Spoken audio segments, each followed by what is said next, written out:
Everyone, this is Arun Kumar. Welcome to study UP board पर। तो ये हमारी सीरीज चली थी 20 एमसी की साइंस की क्लास 10th की।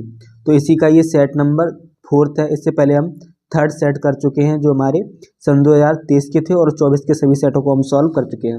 तो आप अगर इसी सीरीज के साथ जुड़े हुए हैं, डेली क्लास देखते हैं, तो आपको पता होगा कि 20 एमसीक्यू ऐसे के एमसीक्यू काफ़ी हैं जो रिपीटेड हैं, वो आपको लर्न भी हो गए होंगे और आपको इतनी प्रैक्टिस करने के बाद अनुभव हो चुका कि 25 में आने वाले कैसे भी एमसीक्यू हैं आप आसानी से 20 के 20 एमसीक्यू कर लेंगे।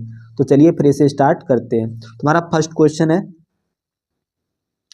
एक प्रकाश कण किसी लेंस के भीतर स्थित किसी बिंदु से बिना किसी विचलन के गुजर जाते हुए वह बिंदु लेंस का होगा। ये पूछा गया है, जैसे कोई लेंस रखा है, अब इस पर से कोई किरण गुजर के जाती है तो उसका लेंस प्रकाश तो वो कहाँ से जाएगी, जो क्या वो भीतर बिना किसी विचलन के गुजरे। तो ये कहाँ से, प्रकाश से केंद्र जहाँ पर सी होता है वक्रता सी, प्रकाश से केंद्र, यहाँ से अगर कोई गुजरती है तो सीधी ही गुजर जाती है बिना विचलन के। तो ऑप्शन क्या हो जाएगा, प्रकाश से केंद्र। क्वेश्चन नंबर 2 देखते हैं। पूछा गया, एक प्रकाश कण अवतल दर्पण के वक्रता केंद्र से होते हुए दर्पण के पृष्ठ पर आपतित होती है, परावर्तन कोण का मान होगा। परावर्तन कोण का मतलब कोई अवतल दर्पण रखा है, अवतल दर्पण से कोई जब किरण आती है तो वक्रता केंद्र से होकर के दर्पण के पृष्ठ से आपतित होती है। जब दर्पण के पृष्ठ से आपतित होगी तो जैसे कोई किरण इस प्रकार से लेंस रखा है और कोई ऐसी किरण जाएगी तो ये कितनी डिग्री का कोण बनाएगी, 0 डिग्री का ही बनाएगी ना, अगर इस हिसाब से जा रही है। तो इसका करेक्ट आंसर क्या हो जाएगा, 0 डिग्री, ऑप्शन सी। नेक्स्ट देखते हैं, क्वेश्चन नंबर 3 पूछा गया है, एक समान आंख वाला व्यक्ति किसी वस्तु को स्पष्ट देख सकता है यदि वस्तु की दूरी हो। तो आप सभी को पता है कि कोई भी व्यक्ति होता है जो स्पष्ट दूरी से देख पाता है वो कितनी देर पे होता है, 25 सेंटीमीटर दूरी की स्पष्ट वस्तु को आसानी से देख सकता है। तो यहाँ देखो दिया गया 25 सेंटीमीटर से अनंत के बीच की, तो यही करेक्ट ऑप्शन बी हो जाएगा। हालांकि एक और ऑप्शन दिया गया ये गलत है, 25 सेंटी से 150 सेंटीमीटर के बीच, तो ये गलत हो जाएगा। ऑप्शन हमारा बी करेक्ट था, 25 सेंटीमीटर से अनंत के बीच। क्वेश्चन नंबर 4 देखते हैं। 4 में पूछा गया, किसी परपथ में लगे विभवांतर को स्थिर रखते हुए परपथ के प्रतिरोध को तिगुना कर दिया, परपथ में धारा हो जाएगी। मतलब कोई विभवांतर लगा है, स्थिर है, उसके प्रतिरोधों को अगर तिगुना कर दिया जाए परपथ की धारा कैसी होगी, तो धारा कैसी हो जाएगी, धारा दोगुनी हो जाएगी, क्योंकि बी बराबर क्या होता है, आई आर। तो अपने आप से विभवांतर बढ़ेगा, प्रतिरोध बढ़ेगा तो क्या, धारा भी अपने आप बढ़ जाएगी, दोगुनी हो जाएगी। तो करेक्ट ऑप्शन क्या हो जाएगा, दोगुनी। क्वेश्चन नंबर 5 देखते हैं। क्वेश्चन नंबर 5 में पूछा गया, किसी मकान में 200 वोल्ट पर विद्युत आपूर्ति की जाती है, मकान में 100 ओम 200 ओम प्रतिरोध के 2 बल्ब प्रतिदिन 1 घंटे प्रयोग में लाते हैं, प्रतिदिन विद्युत ऊर्जा की खपत क्या होगी। मतलब विद्युत ऊर्जा जो यूज की जा रही है वो हमसे पूछा गया है, वाट प्रति घंटा में बताना है। तो देखो दिया क्या है, बी बराबर हमें कितना दिया गया, 200 वोल्ट, ठीक। और एक मकान में 100 और 200 ओम के 2 प्रतिरोध लगे हैं, तो टोटल जो बल्ब हैं वो कितने, 2 बल्ब हैं, तो कितने हो गए, जैसे प्रतिरोध आर बराबर हमारा कितना हो गया, एक 100 का एक 200 का, तो कितने हो गए, 100 प्लस 200, यानी ये बराबर कितना हो गया, 300। तो हमें बी और आर का मान पता है और दिन, एक दिन में 1 घंटा है, तो हमें प्रतिदिन का पूछा गया है। तो इस प्रकार से टोटल हम निकालेंगे तो क्या होता है फॉर्मूला हमारा, यानी वोल्ट गुणे दिन मतलब घंटा और प्रतिरोध, और बट्टे क्या होता है 1000। तो इस प्रकार से कितना हो जाएगा हमारा, 200 गुणे 300 बट्टे 1000, ये हो जाएगा ना। तो कितना हो जाएगा हमारा, इस प्रकार से हमारा हो जाएगा, मतलब सॉरी हाँ, और तो इस प्रकार से हम 2 0 से 0 काट देंगे, मतलब 100 बटे, तो ये हमारा 100 से 100 कट जाएगा, तो जो हमारा निकल के आएगा वो क्या निकल के आएगा, 600 वाट घंटा, क्योंकि जब हम काट देंगे वैल्यू तो हमारी क्या निकल के आएंगी, 600 वाट घंटा, 3 दूनी 6 और डबल 0 आए, तो इस प्रकार से क्या आ जाए 600 वाट घंटा। तो इसका करेक्ट आंसर क्या है, 600 वाट घंटा। क्वेश्चन नंबर 6 देखते हैं। पूछा गया, किसी गोलीय दर्पण की यदि किसी लेंस की फोकस दूरी -25 सेंटीमीटर है, समतल लेंस है, दर्पण एवं लेंस है, मतलब कैसे होंगे। तो देखो ये पूछा गया है कि दर्पण और लेंस है, इनकी फोकस दूरी कैसी, माइनस। तो आपको पता है कि अवतल दूरी माइनस में किसकी रहती है, अवतल दर्पण की। तो इस प्रकार से क्या हो जाएगा, अब दोनों कैसे हो जाएंगे, अवतल। तो ऑप्शन नंबर डी करेक्ट हो जाएगा इसका। नेक्स्ट देखते हैं, क्वेश्चन नंबर 7 में पूछा गया है, किसी विद्युत परपथ में 2 ओम 4 ओम 6 ओम 3 प्रतिरोध श्रेणी क्रम में लगे हैं, परपथ में 2 एम्पीयर की धारा प्रवाहित हो रही है, प्रत्येक सिरों के बीच विभवांतर क्रमशः होंगी। अलग अलग पूछा गया कि अलग अलग विभवांतर कितना होगा। तो 2 ओम है, 4 ओम है और 6 ओम है, और V बराबर एम्पियर धारा कितनी नहीं 2B। फॉर्मूला होता है हमारा V बराबर IR।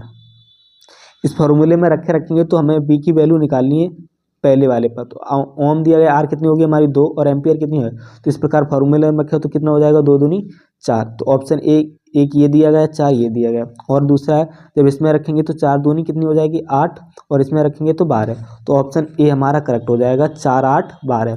हालांकि ये गलत उत्तर दिया गया है, इसके चक्कर में टाइपिंग एरर हो गया। तो इसका करेक्ट ऑप्शन क्या हो जाएगा ए।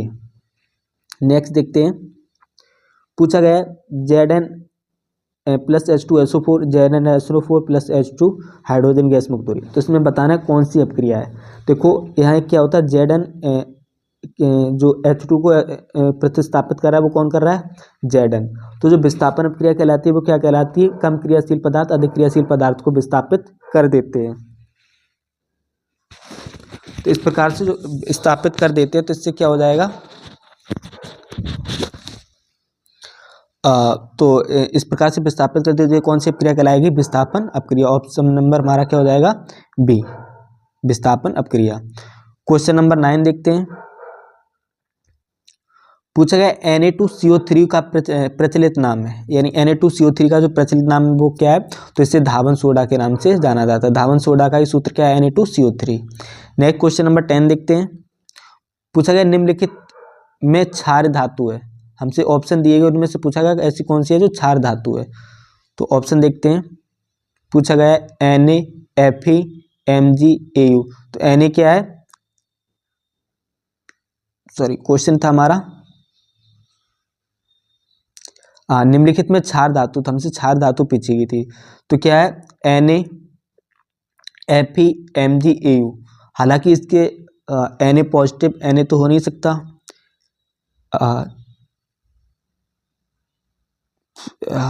इसमें हो जाएगा फेरस FeMgAu हो सकता है। इसके ऑप्शन गलत है, इस क्वेश्चन को छोड़ देते हैं, आगे वाला करते हैं। क्योंकि जो क्षारक होते हैं वो हमेशा कैसे देते हैं, रेड आयन निकालते हैं, एन के पर अतिरिक्त होते हैं। तो ऑप्शन हो सकता है, ऑप्शन इसके गलत है। क्वेश्चन नंबर 11 देखते हैं। क्वेश्चन नंबर 11 में दिया गया ऑप्शन ए में दिए गए यौगिकों का सम्मेलन कॉलम बी में दिए गए यौगिकों के उदाहरणों से कीजिए।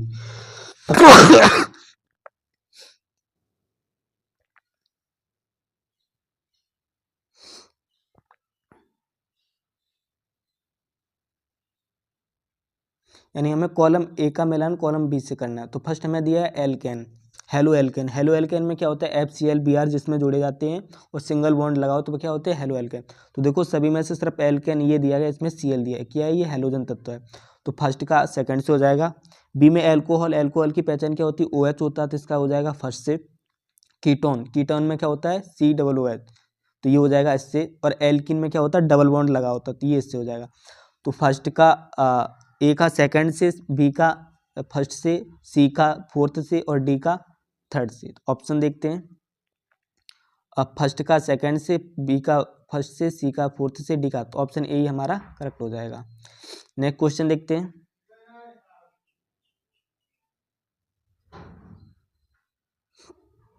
यहाँ पूछा गया क्षार धातुएं हैं, क्षार धातुओं के बारे में पूछा गया। तो ऑप्शन है BE Mg Na BAl CuAg। तो इसका करेक्ट आंसर क्या हो जाएगा, हालांकि क्वेश्चन गलत है, यहाँ हो जाएगा अम्ल धातुएं हैं,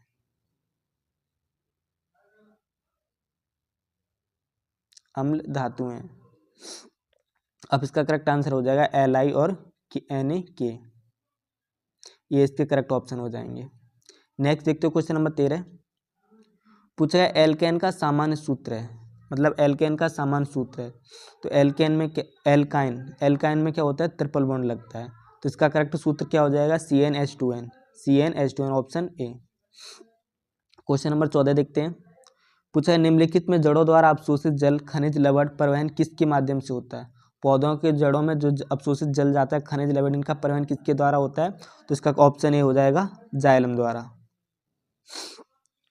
क्वेश्चन नंबर 15 में देखो पूछा स्वस्थ मनुष्य के रक्तदाब यानी BP होता है। तो ये रिपीटेड क्वेश्चन इससे पहले भी आया था कि जो मनुष्य का नॉर्मल होता है उसकी BP नॉर्मल कितनी होती है, तो 180 से 120, ये इसका करेक्ट ऑप्शन हो जाएगा।